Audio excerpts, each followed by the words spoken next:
Hello दोस्तों, आप सभी का स्वागत है एनिमे की इस दुनिया में। तो इस एपिसोड के स्टार्टिंग में हम वेंग, शेन, गुओ और फ्रोगी को देखते हैं। वे लोग पहाड़ी पर हर्ब्स ढूंढने के लिए आए थे और फ्रोगी उन्हें अपनी सूंघने की पावर की मदद से हर्ब्स की तरफ लेकर जा रहा था। और जब वो एक दिशा की तरफ इशारा करता है तो शेन भागते हुए उस तरफ जाता है, लेकिन उसका पैर किसी बीस्ट की टट्टी पर गिर जाता है, जिसे देखकर गुओ उससे कहता है कि तुम्हें संभल कर चलना चाहिए, क्योंकि यहाँ पर कई सारे मैजिकल बीस्ट हल्के होने के लिए आते हैं। जिसके बाद फ्रोगी सूंघते हुए दूसरी तरफ जाता है, मगर तभी उसके सामने 4 हाथों वाला काफी बड़ा सा गोरिल्ला बीस्ट आ खड़ा होता है, जिसे देखकर सब लोग चिल्लाते हुए वहाँ से भागने लगते हैं, क्योंकि फ्रोगी ने उन्हें इसके बारे में वार्न नहीं किया था। मगर तभी बदकिस्मती से फ्रोगी एक ट्रैप में फंस जाता है और वो ट्रैप लगाने वाले को काफी ज्यादा गालियां देने लगता है। जस्ट देन वही गोरिल्ला बीस्ट एक बार फिर उसके सामने आता है, जिसे देखकर फ्रोगी की बोलती बंद हो जाती है। मगर इससे पहले कि गोरिल्ला बीस्ट फ्रोगी को कुछ कर पाता, तभी वहाँ पर एक वोल्केनो बीस्ट आकर गोरिल्ला बीस्ट के साथ लड़ने लगता है, जिसे देखकर अपने हीरोज को समझ नहीं आता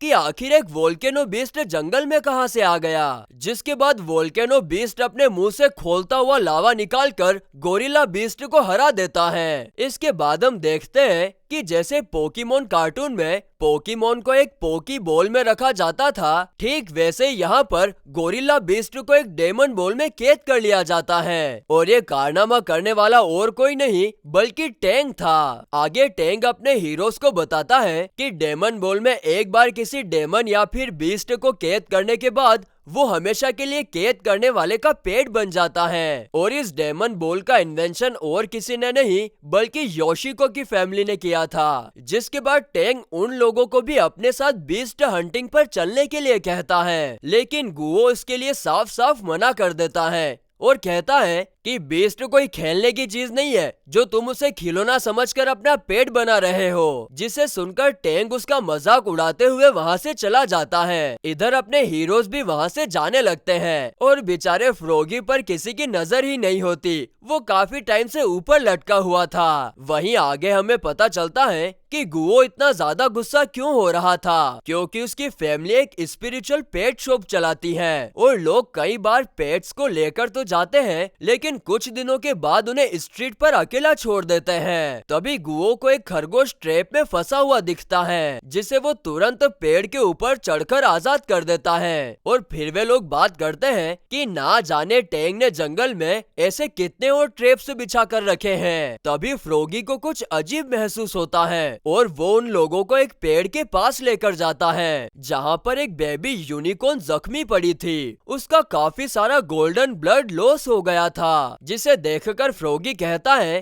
कि अब हम इसे नहीं बचा सकते, हमें इसे पकड़कर खा जाना चाहिए। लेकिन तुरंत बाद वो गुओ और शेन के फेस को देखकर कहता है, अरे अरे नहीं नहीं, मैं तो मजाक कर रहा था। जिसके बाद वो सब लोग बेबी यूनिकॉर्न को गुओ के घर लेकर आते हैं इलाज के लिए। लेकिन बदकिस्मती से गुओ के मॉम डैड घर पर नहीं थे और इसीलिए गुओ खुद ही यूनिकॉर्न का इलाज करने लगता है। लेकिन यूनिकॉर्न की ब्लीडिंग रुक ही नहीं रही थी, जिसे देखकर सब लोग पैनिक होने लगते हैं। लेकिन अपना हीरो वेंग शांति से सोचता है और फिर बेबी यूनिकॉर्न को अपने ड्राई नूडल्स का एक बाइट खिलाता है, जिसे खाते ही बेबी यूनिकॉर्न की चोट सुपर हाई स्पीड से हील हो जाती है। जिससे हम समझ जाते हैं कि वेंग ने यहाँ पर ड्राई नूडल्स के जरिए अपनी हीलिंग मैजिक का यूज किया है। अब इसके थोड़ी देर बाद बेबी यूनिकॉर्न पूरी तरह से ठीक हो जाती है और उसकी ब्यूटीफुल व्हाइट बॉडी को देखकर गुओ उसका नाम सिल्विया रखता है। जिसके बाद हम देखते हैं कि सिल्विया बार बार वेंग के पास जा रही थी, क्योंकि उसे ड्राई नूडल्स खाने हैं। वहीं सिल्विया को ट्रैक करते हुए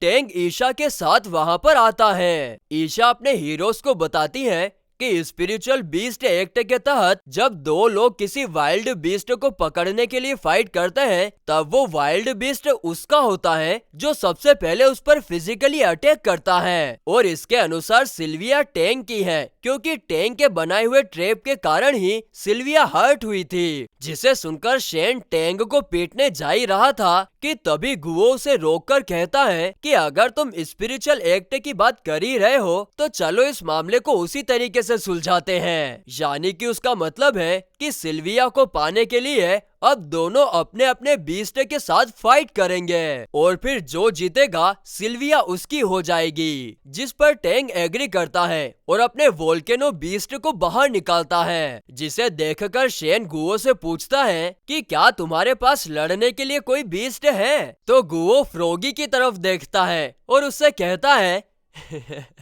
जाओ तुम लड़ो उसके साथ। लेकिन फ्रोगी सीधे सीधे मना कर देता है। अरे भाई उसको देखो तो सही, वो कितना बड़ा है, मैं नहीं लड़ सकता उसके साथ। ये देखकर टैंग उनका मजाक बनाने लगता है। तभी वेंग दबी आवाज में फ्रोगी से कहता है कि फ्रोगी तुम्हें अच्छा बर्ताव करना चाहिए, जिसे सुनकर बेचारा फ्रोगी कुछ नहीं कह पाता और लड़ने के लिए तैयार हो जाता है। लेकिन तभी सिल्विया अपने आप को बचाने के लिए खुद वोल्केनो बीस्ट के साथ लड़ने का डिसाइड करती है। हालांकि गुओ और सब लोग उसे ऐसा करने से मना कर रहे थे, लेकिन बाद में सिल्विया का कॉन्फिडेंस देखकर वे लोग मान जाते हैं। ये देखकर टैंक जोर जोर से हंसने लगता है और कहता है ओले ये छोटी सी सिल्विया मेरे वोल्केनो बीस्ट के सामने कुछ नहीं कर पाएगी। जिसके बाद वो वोल्केनो बीस्ट से सिल्विया को खत्म करने को कहता है, जिसे सुनकर गुओ भी सिल्विया को अपना मूव ट्राई करने का कहता है। लेकिन सिल्विया और गुओ दोनों को ही नहीं पता था कि उसके पास कौन सी स्किल्स हैं। जिसके बाद हम देखते हैं कि सिल्विया टैंक के वोल्केनो के सामने टिक नहीं पा रही थी और वो जैसे तैसे करके उसके हमलों से बच रही थी। इसके बाद गुओ के कहने पर सिल्विया वोल्केनो बीस्ट पर अपने सींग से अटैक तो करती है, लेकिन वोल्केनो बीस्ट की चमड़ी काफी ज्यादा सख्त थी, जिसके कारण सिल्विया को चक्कर आने लगते हैं। तभी टैंक वोल्केनो बीस्ट को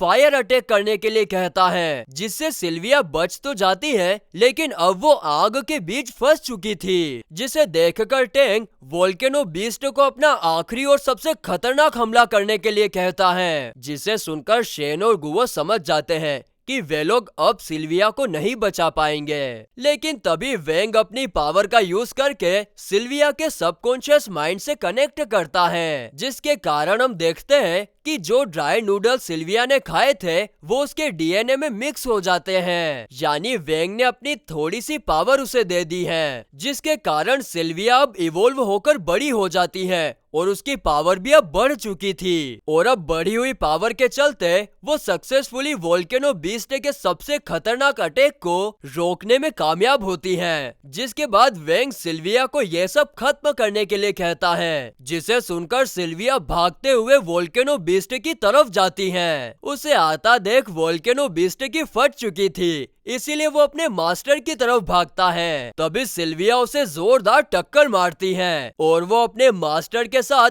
वहां से काफी दूर जाकर गिरता है, जिसे देखकर अपने हीरोज काफी ज्यादा खुश होते हैं क्योंकि वे लोग इस बैटल को जीत चुके हैं। दूसरी तरफ हम देखते हैं कि टैंक अपने ही बनाए हुए एक ट्रैप में फंस चुका था और उसका सामान नीचे गिरा हुआ था, जिसमें उसकी तलवार भी थी। वो उसे लेने की कोशिश करता है ताकि वो उससे अपनी रस्सी काट सके, मगर तभी बेबी खरगोश आकर उसकी तलवार को वहां से लेकर जाता है, जिससे हम समझ पाते हैं कि ये वही बेबी खरगोश है जिसे गुओ ने बचाया था। जिसके बाद वहां पर बेबी खरगोश का मस्कुलर पापा आता है और फिर हमें टैंक के चिल्लाने की आवाज सुनाई देती है, यानी कि मस्कुलर पापा उसकी अच्छी खासी पिटाई कर रहे होंगे। और फिर गाइस इसी के साथ ये एपिसोड यहीं पर खत्म होता है।